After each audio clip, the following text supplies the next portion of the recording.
Okay, so we'll get the ball rolling. Bill, are we rolling? Yeah. All right, I want to thank Bill for filming from Duluth and Hibbing, Bill Pagel. I want to thank Next Chapter Booksellers for putting this on. Thank you, Joe and Jason, for tonight. What a bookstore. Love it. And I want to thank all of you for coming. I want to thank Teresa for helping and assisting me in planning these. This is the third of 4. We're doing one more. Check with me tomorrow night. If you like it, you can come to that, and I'll give you a flyer with the information for that. Other than that, I'd like to thank John Breen, like Louie said. I think he's supposed to be here tonight, so thank him again for writing a nice review for us. It's been fun. This is the world premiere kind of launch of this book that's been working on for several years. Louie finished it recently. You know the title. You know a little bit about the history of it. It's 50 years of adventures with his good buddy, Bob Dylan, born in Duluth. Louie and Bob were born at the same hospital in St. Mary's in Duluth, Minnesota. There's a third character in the book who comes from right around here named Larry Keegan. He was born and raised in St. Paul, and they would all three meet at camp in 1953, 66 years ago this summer. Those tales are in the book. It goes on a lot of wild goose chase and adventures. You're going to find yourself at a Seder with Brando, and you're going to find yourself at Joni Mitchell's house and hanging out with Dennis Hopper and all of his friends. It's a really wild, fun ride. It's an enjoyable read. Please buy. Great stories about my mother. That's right. So, without further ado, I'd like to present to you author Louie Kemp.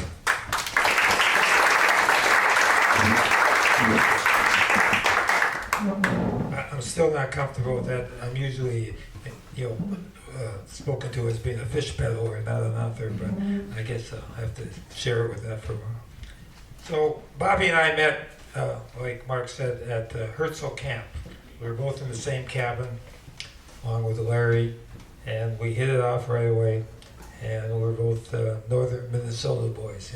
He was living in Hibbing, I was living in Duluth, so we had that special bond as well. So this is the first paragraph of the book. I'm going to start off by reading that to you. It was at summer camp in northern Wisconsin in 1953 that I first met Bobby Zimmerman from Hibbing. He was 12 years old and he had a guitar. He would go around telling everybody that he was going to be a rock and roll star.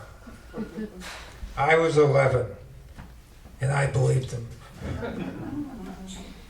But he was determined right from the beginning that was his mindset.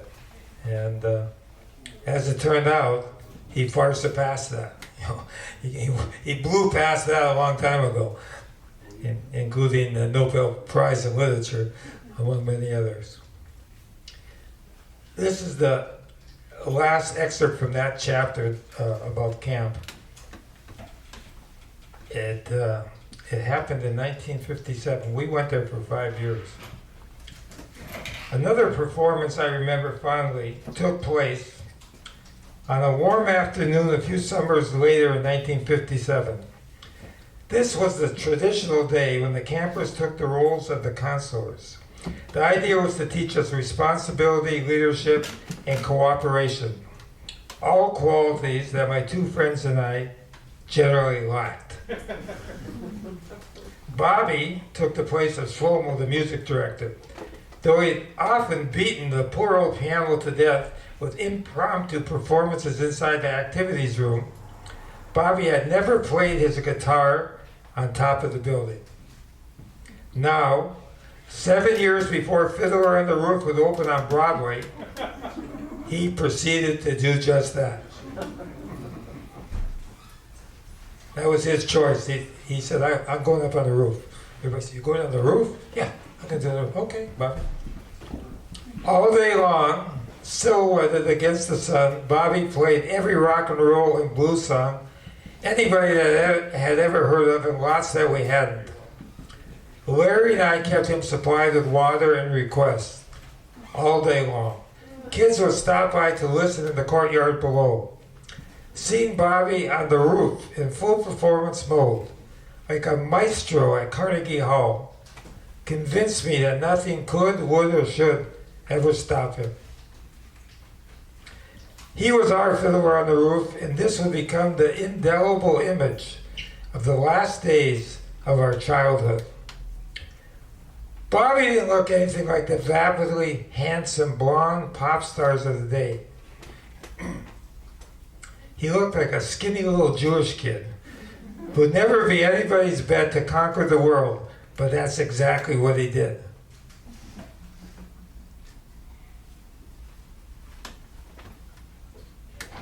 So, it's well known now that Buddy Holly played in Duluth 3 days before he passed away. And Bobby and I went to that concert together at the Duluth Armory. And I write about that in the book, and I'm going to read you that excerpt. The most important show to Bobby that year, though, was not one of his own performances. It was a show he seemed to know he would never get to see again. The date was January 31st, 1959. It was a Saturday night, and with the wind chill, the temperature in Duluth was minus 44 degrees. Now you know why I moved to California.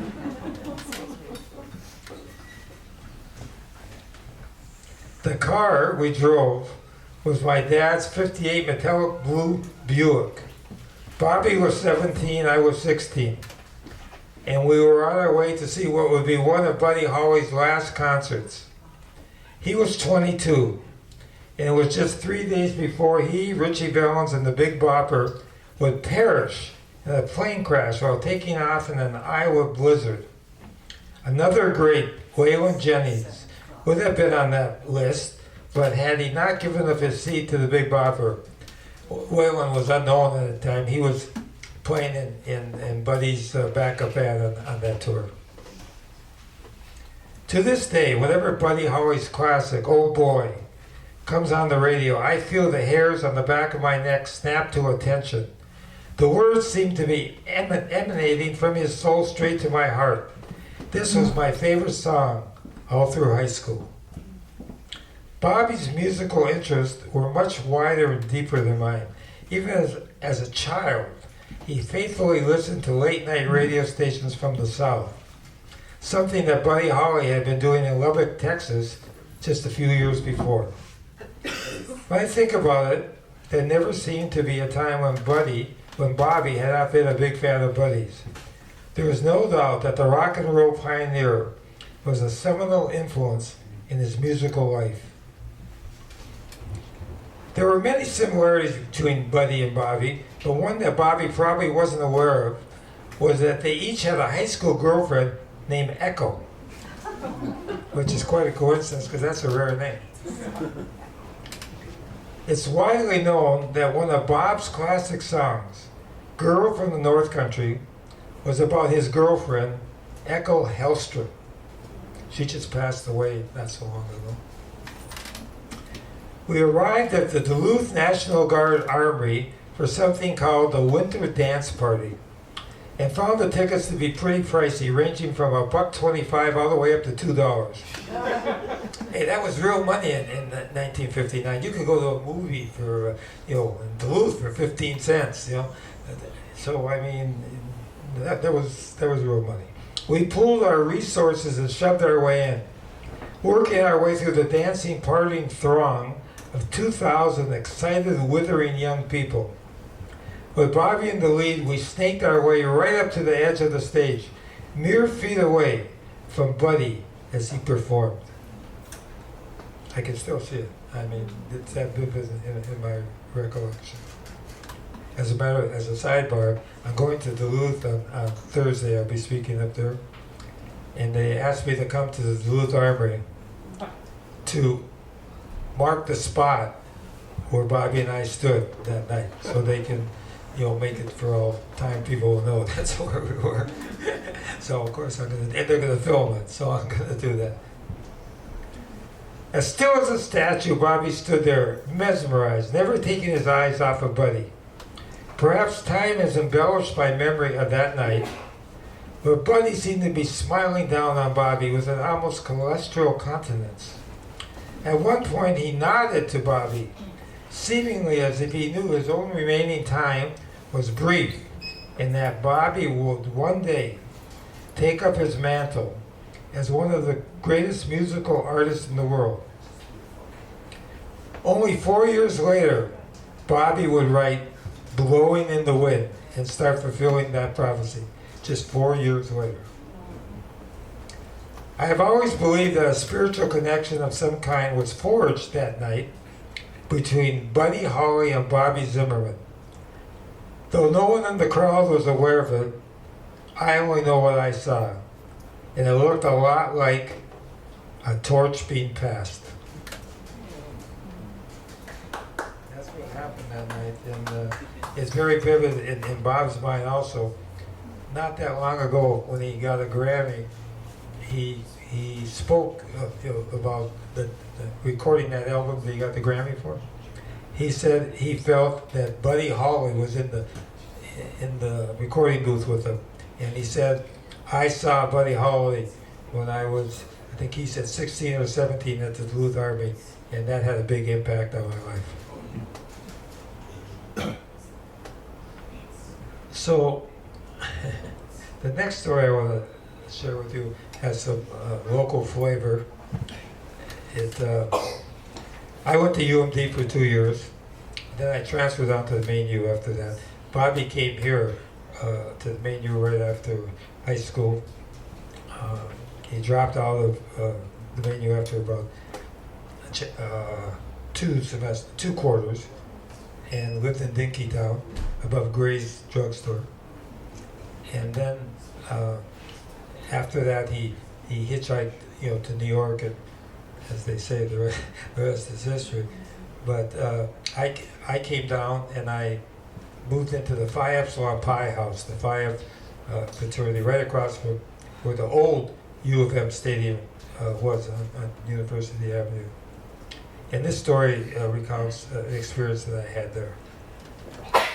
From the time I was around 13, I was a championship arm wrestler, able to beat everyone my age, even the football players and weightlifters, as well as many of my teachers and counselors. One day I was in the process of arm wrestling the whole fraternity, one after another, usually slamming their arms down in seconds. One of my frat brothers, a great guy named Paul Goldstein, unfortunately he's passed away, a great guy, saw that I was throwing down the guys, mowing through them, and decided he wanted to show me up. He went and found his friend, Carl Eller, the All-American defensive end for the Golden Gophers, who later became an All-Pro star for the Vikings and an NFL Hall of Famer.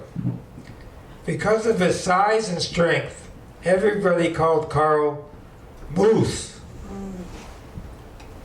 Paul invited Moose to come over and destroy me.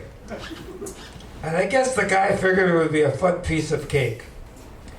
When I looked up to see how many more victims lay ahead of me, I was astonished to see Moose in line about 7 guys back. He had his arms crossed over his chest and stared grimly in my direction, which made me break out in a big smile. Probably a sweat too. "Let's see how good you are now, big shot," Paul cackled. Moose waited his turn. When he got to the front of the line and sat down across from me, I had to admit he was pretty intimidating. His hand looked more like a club, and when he locked it with mine, my elbow dangled 6 inches off the table. I had never seen an arm as big as his. Gamely, I called for someone to bring over some phone books, and I put them under my elbow to get some footing and leverage. Then we got to it, each of us trying hard to conquer the other. My frat brothers were all screaming and yelling, some for me and some chanting, "Moose, Moose, Moose." Bets were thrown and everyone betting on me got big odds. Rightfully so. It was brother against brother, just like in Civil War times. And the profanities were flying. Our arms wavered back and forth a couple of inches each way. The veins in our necks popped, and our faces turned beet red. He huffed and we huffed and puffed, groaned and moaned, and after about 5 minutes, which is a long time in arm wrestling, it seemed obvious that neither of us was going to fold. We mutually decided to call it a draw, to the amazement of the crowd. That's one of my biggest accomplishments in life. Wrestling all the way to the draw. Screw the fish company, screw all of this. This is one of my biggest accomplishments.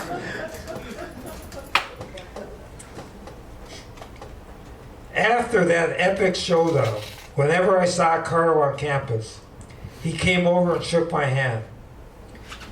"You are one tough Jew boy," he'd say. That's what he said. Which was a big compliment coming from the moose. So that's one of my fond stories that I included in the book. This next excerpt also happened in Minnesota, but much later. Bobby has a farm outside of Minneapolis, and he would come to spend summers at. And I lived in Duluth at the time. And this is how it goes. Coming off of Tour 74, Bobby's creative juices were flowing big time. When I came back from Alaska in July, I went to see Bobby at his place outside Minneapolis, and he played me the songs he had written. These would constitute his critically acclaimed album, Blood on the Tracks, which is one of his greatest albums. And I was one of the first people to hear them. He actually sat across from me with his guitar and sang the whole album for me. Crosby, Stills, Nash, and Young are playing tonight in St. Paul, he said. Do you want to go with me? Is the bear shit in the woods? Of course I want to go with him. We went to the concert, which was at the St. Paul Civic Auditorium. Afterwards, we went to the hotel where the band was staying. Bill Graham and Barry Emhoff were the tour promoters, so we had a chance to see and visit with them again. After a while, Bobby mentioned to Stephen Stills that he had just written some new songs, and of course, Stephen wanted to hear them. So Bobby, Stephen, and I went into the bedroom of the suite, and Bobby played a few things. Stephen was obviously loaded, and when Bobby sang Idiot Wind, he became paranoid and very agitated. You wrote that song about me, he shouted. Why did you write that song about me? He jumped up and got right in Bobby's face. As Bobby's friend and self-appointed protector, I jumped in between them so Stephen couldn't get any closer. Carefully, I eased Stephen back. Bobby just laughed and said, "Relax, man. The song's not about you," as he continued to sing and strum without missing a beat. Millions of people around the world identify personally with Bobby's songs and feel as if he is speaking directly to them. But few of them are loaded enough to think the songs are actually written about them. That was an interesting night also. There's lots of adventures here. I'm just reading you a few. I'll give you a taste of the book before you, if you choose to read it, before you read it. So there's a famous concert that was recorded by Martin Scorsese that most people consider one of the great rock documentaries of all time, The Last Waltz. And this chapter in the book is about The Last Waltz. Bill Graham was a big fan of the smoked Lake Superior trout I had introduced him to while we were on tour, 74. From time to time, he would ask me if he could buy some for me. But of course I said there was no way I'd sell it to him. He didn't feel right about taking it for free, so he said, "Let's make a deal." How about you send me the smoked trout, and I'll give you concert tickets whenever you want. Deal.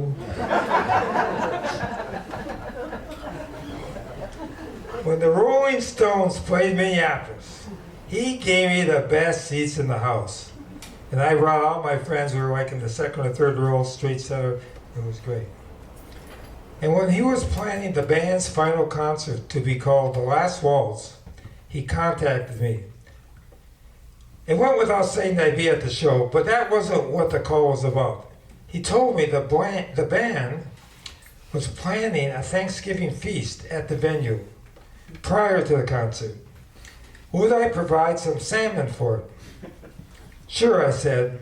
Consider it a gift from me and Bobby. True to my word, I provided 300 pounds of Alaskan king salmon for the last waltz. Compliments of the boys from the North Country. The day before the concert, Bobby and I flew up to San Francisco. We had booked rooms at the McHale Hotel, where a lot of the concert people were staying. We agreed to meet up in the lobby to go over to Winterland together for the show. At the appointed time, I went down to meet Bobby, but he wasn't there yet, so I looked around for a place to wait. I spotted an empty chair next to a distinguished-looking black man. We greeted each other, and after a little while, Bobby came down. He saw me and started in my direction. When he was about 10 feet away, he started laughing. I went over to meet him, and as we walked towards the door, Bobby was still chuckling. That, he said, is one of the funniest sights I've ever seen. What? I asked innocently. Muddy Waters and Louie Kemp sitting together. What? I asked innocently. Who knew? Winterland was quite a scene. Bill had decorated the hall spectacularly, borrowing sets from La Traviana. There were tables with mountains of delicious-looking food, including the salmon we provided. The show had sold out in one day, and the place was brimming with 5,400 fans. Today, thanks in no small part to Martin Scorsese's epic film of the event, everybody knows who played at that concert. Among others, and aside from the band, there were Neil Young, Neil Diamond, Joni Mitchell, Van Morrison, Muddy Waters, my new friend, Paul Butterfield, Eric Clapton, Ringo Starr, Bobby Charles, Ronnie Hawkins, Dr. John, Stephen Stills, my nemesis, Ron Wood, and last but definitely not least, Bobby, the musician's musician. You guys should go back and check that out on Netflix. It's quite a concert. It seemed that all the artists wanted to talk to Bobby, and he was friendly and gracious to everyone. Governor Jerry Brown was backstage and took the opportunity to fawn over him. Bobby just remained Bobby, laid back and taking it all in. In order to get his film bankrolled, Scorsese had to promise a headliner. When he dropped Bob's name, Warner Brothers had quickly forked over the cash on the understanding that Bobby would be a highlight of the film. At the time, Bobby was editing the movie we'd shot during Rolling Thunder, Ronaldo and Claire. Bobby's appearance in the Scorsese film concerned Howard O, who was working with Bobby on the editing and development of that project. Would Bobby's appearance in The Last Waltz detract from the impact of their own movie? Bobby thought about this, and just before the concert began, he gave Bill Graham an ultimatum. I don't want all my songs to be filmed, he said. Just 2 of them. I'm going to put Louie on the stage next to you and Marty, and we'll tell you when you can film me. Bill freaked out. Our financing depends on your appearance in this film, he insisted. But Bobby would not relent. He was planning to perform 4 songs, and they could only film the last 2. There I stood, the enforcer, next to Marty, Bill, and Jonathan Taplin, the producer. The cameramen took their marching orders from Scorsese, of course. But I was tasked with getting them to turn their cameras away from Bobby and come down from their towers during his early numbers. After that, they could scamper back up and shoot as they pleased. What could possibly go wrong? Plenty. The lights went down and Bobby came out to a thundering ovation. He danced around the stage as he performed a lively, rousing rendition of Baby, Let Me Follow You Down. The crowd went wild. Then he moved right into Hazel from Planet Waves. Near the end of it, I told Bill and Marty to get ready and signaled the cameramen to get back on their perches and swing their cameras around. The cameras rolled as Bobby launched into his third song. I Don't Believe You, She Acts Like We Never Have Met. And kept going through to his fourth song, Forever Young. That one really brought the house down. That was supposed to be the end of the set, but Bobby calls his own shots and he decided to swing back into Baby, Let Me Follow You Down, much to the surprise of everybody, including the band. When I realized what was happening, I told Marty and Bill to turn off the cameras. Marty pretended he didn't hear me, and Bill went completely bonkers. Screw you, he shouted. Actually, he said a lot worse than that. I just didn't put it in the book. Roll the damn cameras, roll them. Right there, as Bobby was performing, Bill and I got into a yelling and shoving match. We actually had our hands on each other's shirts, so pushing each other back and forth, screaming at each other. Back off, Bill screamed. This is history, man. Don't mess with it. This is my show. I understood where Bill was coming from. I knew him to be a volatile guy, accustomed to controlling everything in his universe. He resented Bobby and me telling him what he could or could not do at his own show. But I had a job to do, and I was trying like hell to do it. That part caused Bobby to glance over at me, like, what the hell's going on over there? Then he went back to hypnotizing the audience with his artistry, as I continued to try to fend off Bill and shut down the camera crew.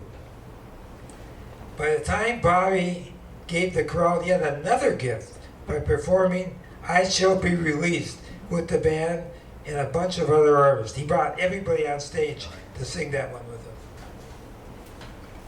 I'd given up, trying to stop the inevitable. After the show, I explained to Bobby what had happened. In his usual fashion, he said, "It's okay, Louie, you did a good job."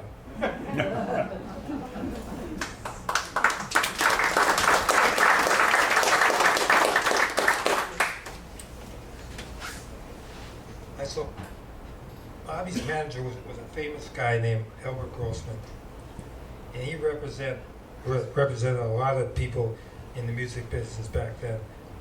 To name a few: Janis Joplin, Peter, Paul, and Mary, and many more. And he was a tough guy.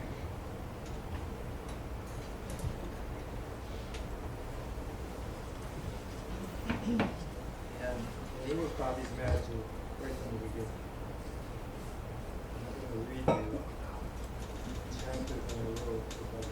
Can't hear you. Okay, well, I'm going to read you the chapter I wrote about him. Let me just find. I do this professionally. Let's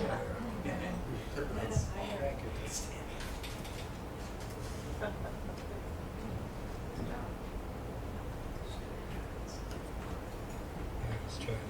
You can't get higher. Thank you. So the name of this chapter is Nobody Beats the Bear. An indicator of what kind of a manager Albert Grossman was going to be came in the mid-60s after a mutual friend had taken Bobby to Andy Warhol's studio in New York, known as The Factory. Andy was a big fan of Bobby's and gave him one of his life-size silkscreens, the one called Double Elvis. That piece is well known and widely reproduced now. But Bobby wasn't wild about it. Perhaps that's why he and his pal, Bob Newirth, attached it to the roof of his station wagon and drove to Woodstock with it flapping like a banner. To be fair, at the time, Bobby was only a few years removed from Hibbing and not very tuned into the art world. Grossman, on the other hand, knew what an original Warhol was worth. So when Bobby told him that he needed a sofa for his house in Woodstock, Grossman was more than happy to give him one of his old ones in exchange for double Elvis.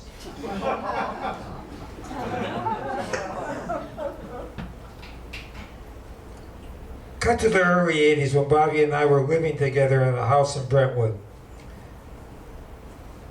We'd often hang out in the kitchen, drinking, eating, and talking about what we were up to. On one occasion, I could tell he was aggravated about something. When I asked him what was wrong, he said, "They want me to sign more papers." "Who does?" I asked. "Albert Grossman, my ex-manager from back in the 60s. He said, "The guy took a huge percentage of the earnings from my songs and publishing back in the day, and now he wants me to sign more papers." "What does your lawyer say about that?" "He says I should sign them. That you can't fight Albert." That sounded like a terrible advice to me. After a little digging, I figured out why his attorney was urging Bobby to sign the papers. The guy represented Grossman as well. This is crazy, I thought. Clearly it was a major conflict of interest, but Bobby persisted in thinking he had no choice. "Nobody's ever beaten Albert," he kept saying. Dispirited for a guy who was as brave and brilliant as anybody I'd ever met, he could be very naive about things.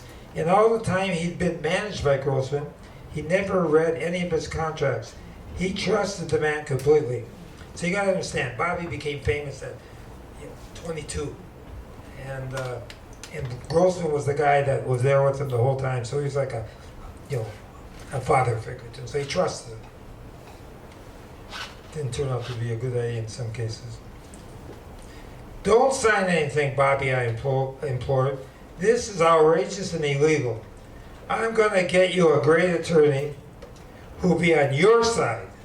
Not only will we stop this nonsense, we're going to get back all your rights."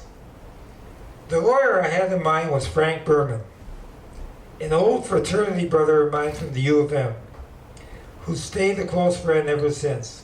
Frank was based in the Twin Cities, not a big New York lawyer or a Hollywood hotshot. He didn't even specialize in entertainment law. But I knew Frank was tenacious, brilliant attorney, who was not afraid of anything or anyone. I thought of him as a cross between Rocky and Alan Dershowitz. Believe me, that's a good description of him, by the way.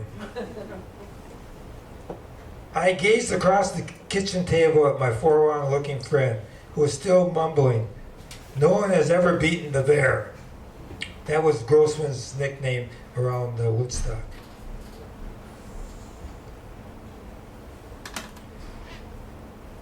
Well, Frank Berman could beat the damn bear. At least I hoped he could, because Bobby was counting on me. It was one thing to fix a friend up on a bad blind date.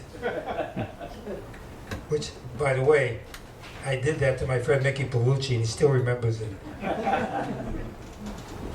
But it wasn't life or death or anything, so, we laugh about it. But this was something else. This was war. And if we're going to start it, we better win. It turned out that Frank had recently moved to Los Angeles, so a few days later he came to the house. When Bobby and I explained the situation, Frank looked like the back of his head was going to blow off. "You can't have the same attorney represent both parties in forming a contract," he said. "And he took an extremely high percentage of your rights. Get me all the documents you have since the beginning of your association with Grossman. Let me study them, and we'll have another meeting." Bobby arranged to have all the documents sent to Frank's office. He reviewed them quickly and studied up on all the applicable law. Then he called me. "This is a complete disgrace," he said. "He's got to fight this." When we met again, Frank reiterated to Bobby that the whole thing was outrageous, a blatant conflict of interest. The terms of the contract were onerous. "They took advantage of your age and lack of business experience," he told Bobby. "These contracts violate laws and ethics." "Frank," I cut in, "what can be done about it?" "The first thing is to stop paying Albert any money at all. I'll write a letter challenging the validity of any contracts between them." Bobby was stunned. The thought of challenging Grossman and of cutting him off was beyond his imagination. And Bobby had a pretty vivid imagination. He looked at me like a small boy in trouble. "What should I do, Louie?" he asked. "Hire Frank and follow his directions," I said. "You finally have someone to protect your rights." He returned to his old mantra. "Albert is the bear. No one has ever beaten him." To quote somebody I know, I said grinningly, "The times they are changing." He smiled back. Then he hired Frank, and the war began. The case went on for 6 years, and just before it was to go to trial, Grossman died of a heart attack on the flight to London. His wife, Sally, was his heir. Bobby contacted her, and they reached a settlement in the case. Bobby got all his rights back. The bear's tyrannical reign was over, and Mr. Tambourine Man had gotten justice.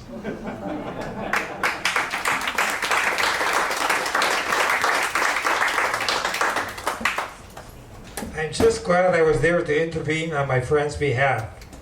Just as Walter Yetnikoff had not intimidated me, he was the president of Columbia Records, that's in the earlier chapter that you'll read about, I knew that Albert Grossman was no bear. I knew he wasn't beyond the facts or above the law, and that it was high time for Bobby to get back what was rightfully his. Albert was just another greedy, manipulative user hired to look out for the welfare of his client, but taking advantage of him instead. Bobby didn't hide his gratitude for what Frank and I did. Unfortunately, though, Grossman did get one last laugh from beyond the grave. The silkscreen that Andy Warhol had given to Bobby. Remember that?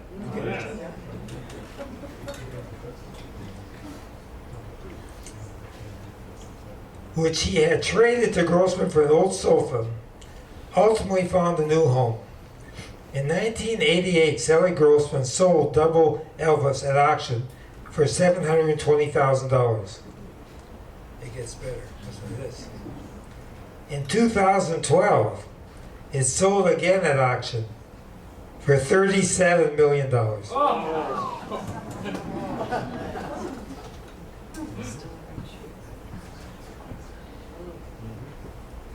So I'm going to end the reading with one last chapter here, or it's an excerpt from the chapter actually, that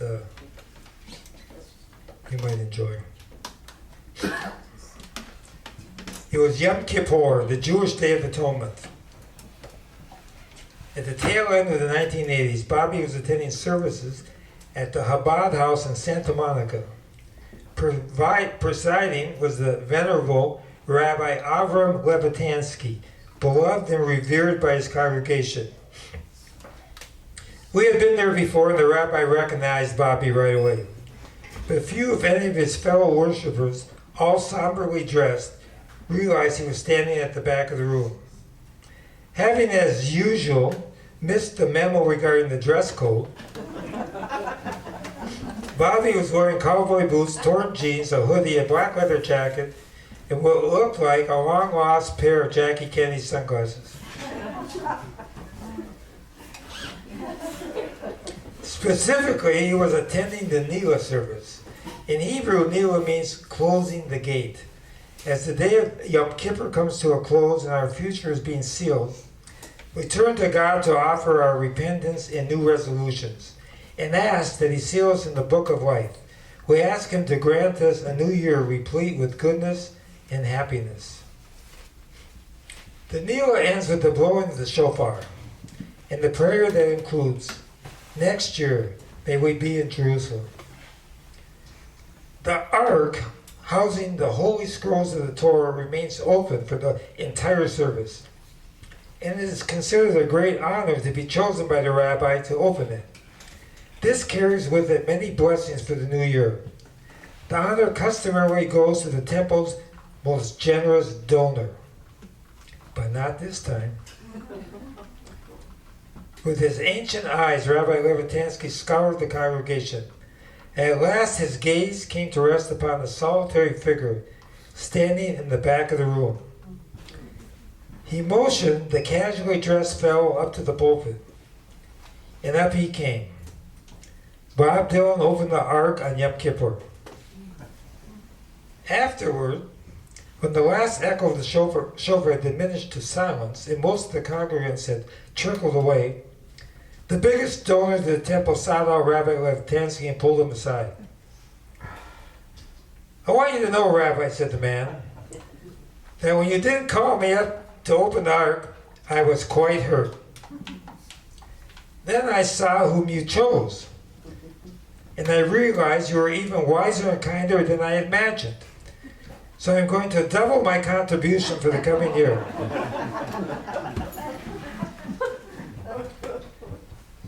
This is the punchline now. It takes a great and generous heart to give the honor of opening the Ark for Nila to a homeless Jew.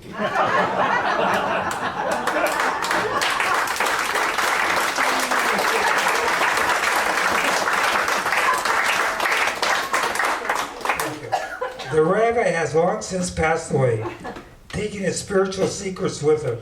As for the donor, unless he reads it here, he still doesn't know that the homeless Jew was Bob Dylan.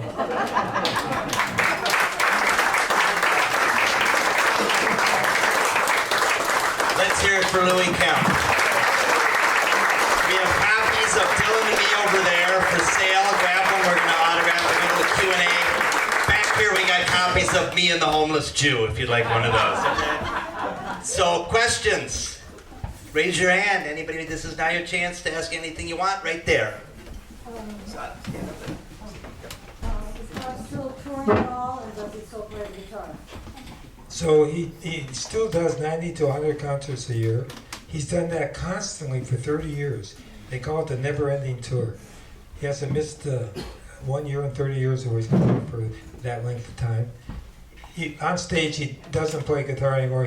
He plays usually the keyboards and the harmonica.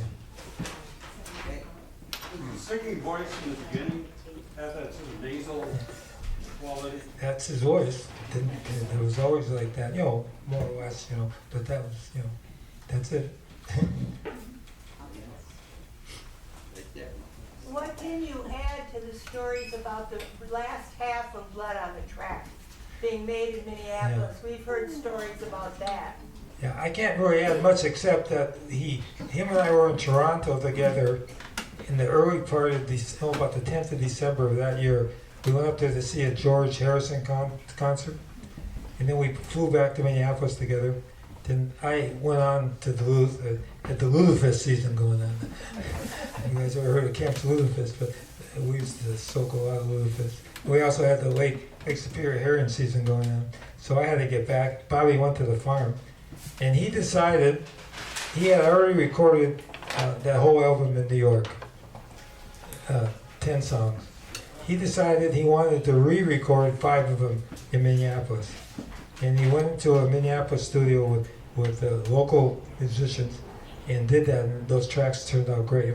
Originally he was just going to do one, but they were so good, he kept going. Yes. What prompted you to write this book at this stage of your life? Well, I'm 77, and I figured if I'm going to write it, I better do it while my memory was still as good as it is. And people have been asking me for years to do this. They knew some of my stories, and you got to write a book, you got to share this with the rest of the world. I had a friend, a very close friend named Steve Small. He was the producer of the Grammys for 21 years, and for the last 5 years of his life, he was the producer of America's Got Talent. He used to stay with me when he would come to do those shows at my house, and we would exchange stories. He had great stories too. But he said to me, "You got to write this book. You got to write this book." He came down with cancer. He had stage 4 cancer. I used to go visit him in Malibu, try to cheer him up and everything. And I walked in there one afternoon, and he said to me, "When are you going to write your book?" I said, "Well, I don't know. I thought about that." He said, "You got to write that book. You got to share those stories." That's how he spoke. And I said, "Listen, I came here to see how you're doing. How are you feeling?" He said, "I feel like shit." You know, he was taking chemo. He was on oxygen. He was in a lot of pain. It was very sad to see him like that. He said, "You got to promise me you're going to write this book." And he wouldn't leave me alone until I promised him. And then 6 months later, he passed away. So I said, "Well, you make a promise like that to somebody in death sequence, you got to do it." So I just did it. Yes. I read recently in Clinton Halen's book, Trouble in Mind, about the Rolling Thunder review and how one night Allen Ginsberg went to his room and it no longer existed.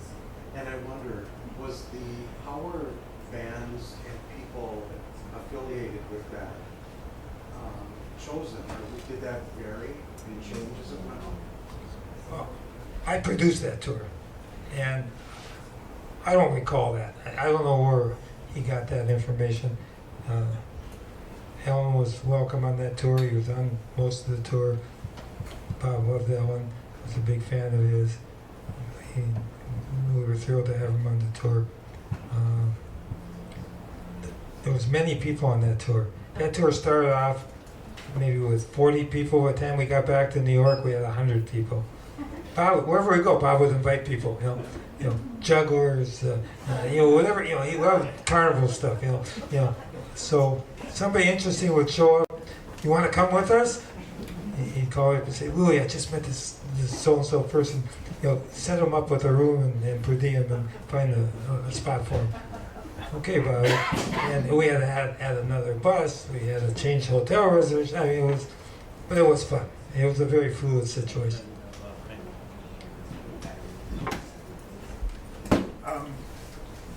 Back in the early 70s, Bob Dylan was a big fan, or a close friend of Phil Oakes for a while. Yes. And they had a kind of a notorious spat, and Phil Oakes was hoping to go on the Rolling Thunder review. Do you know the story behind that spat and why he didn't let Phil go on that tour? Okay, so I can't recall what the actual spat was, but about a week before we left New York to go up north to do the Rolling Thunder shows, there was a party for the owner of Gertie's Folk City where Bobby was discovered, and a lot of other people. Mike Porco was his name. And it was his 61st birthday party, so Bobby wanted to go there out of respect, to honor him. That was, a very instrumental place in his early development. Oakes and all those guys that hung out there. Phil was there that night, and so like Joan Baez, Roger McGuinn, a lot of people were there that night. Patti Smith, people who Porco had influenced. It seemed to me like there's a picture in the book you'll see with Bob and Phil sitting next to each other at Porco's at the party, and me sitting right across from them. It seemed like Phil was under the influence. He had drank a lot. He had some habits. And so he wasn't, his old self. I don't think. And I think he was very disruptive that night also. I remember when it was his turn to go up on stage and sing to Porco. He was sitting next to Bob. He grabbed Bob's hat off his head, which didn't please any of us, and put it on and went up and sang. when he came off stage, we grabbed it back. So he wasn't in the best of condition. Yes. Two questions. Do you continue to see Bob today? And secondly, if you think back when you were in your 20s and 30s with him, as opposed to today, what do you see as the most remarkable changes in sort of the essence of his personality? Well, we're not in touch. This book is about 50 years of adventures that started at 11 and went forward. Bob, and I talk about this in the book to some extent. Bob has, my friend is not Bob Dylan, it's Bobby Zimmerman. And that's who he's always been to me, and that's how I know him. You know, and he hasn't, Bobby Zimmerman hasn't changed. You know, he's still down to earth, mischievous, got a good sense of humor. You know, him and I would talk for hours about everything and anything. Yet when Bob Dylan's on stage, he sings his songs and he doesn't say a word to anybody. You know, he speaks with his songs. So that's how I would answer that question.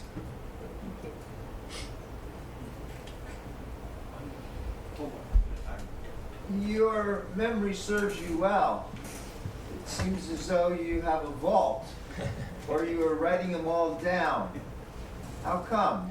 Okay, so there's no vault, and there was no notes, but I've got good genes, and I have led a healthy lifestyle, and my memory is entirely intact. It's a blessing from God. It's a gift.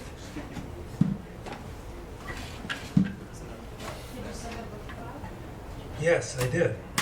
I sent 2 books to his manager, one for him and one for Bob. Oh, about 2 weeks ago. Signed? No, that's extra. Come on, give me a break.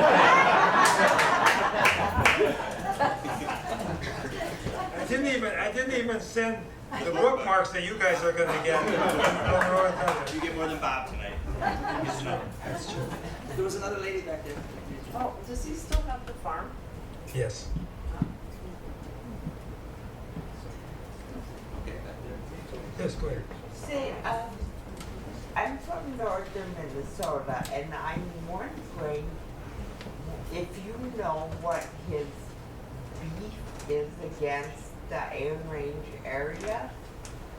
There's no beef. There's no beef. Bob doesn't talk publicly about those things, but I've been asked similar questions, and I say, you can take the boys out of Minnesota, but you can't take Minnesota out of the boys.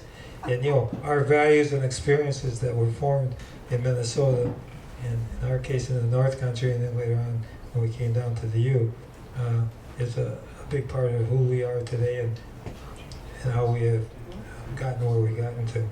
He comes to Minnesota a lot. He goes up to the North Country. When I lived in Duluth, I had a house on London Road there. He used to come and visit me there, and he liked it up there very much. Still does, I'm sure. I'm sure he goes up there sometimes. What's there not to like? Come on. Anybody else? We'll start the signing. Anybody else? Well, I just wanted to know if you'd seen a mockumentary by Scorsese about the Rolling A Thunder. mockumentary, that's a good name for it. Yes, I have. Well, the performance footage is amazing. Of course, I was at every concert, so I knew how great they were. Those concerts were 4 or 5 hours long. They were, just amazing concerts. They were able to capture some of that in the doc, and some of the actual footage that was shot during that time by the people that were really there is great footage too. There's a scene with Bob and I at Columbia Records. We're telling Walter Yetnikov we want to get the song Hurricane out right away before the album came out because he wanted to sing it on tour, and a lot of other good stuff. But Bobby has always been a trickster, and it seems like Marty is also one. So you get 2 tricksters together, and that's what happens, But I liked it. And I could have done without the tricksters. Believe me, if Sharon Stone had been on the tour, I would have known it. That's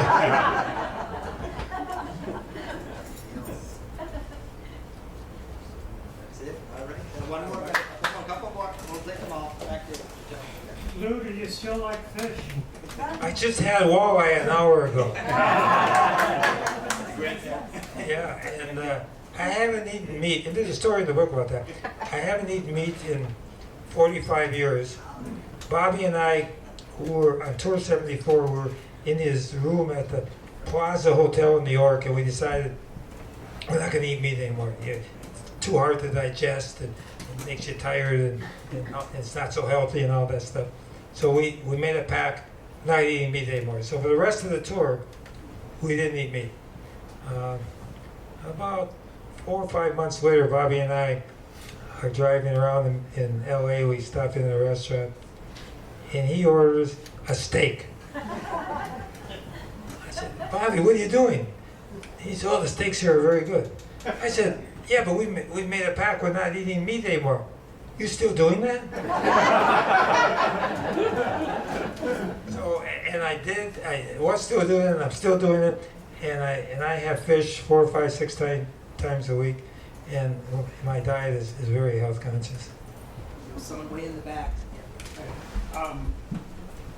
You mentioned you and Bobby went to the Buddy Holly concert, and then 3 days later he died leaving Clearwater, or Clear Lake, Iowa.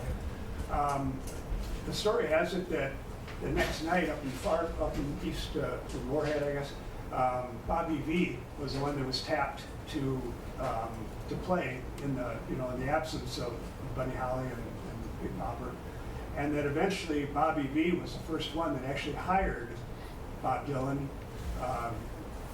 Is that true? I mean, that's what the story was out, and you know when that was? How soon after the? So I read that. I don't know firsthand that that's true. It could very well be, but I also read it. I don't know firsthand. Someone way in the back. That's about it. Okay, thank you very much for coming.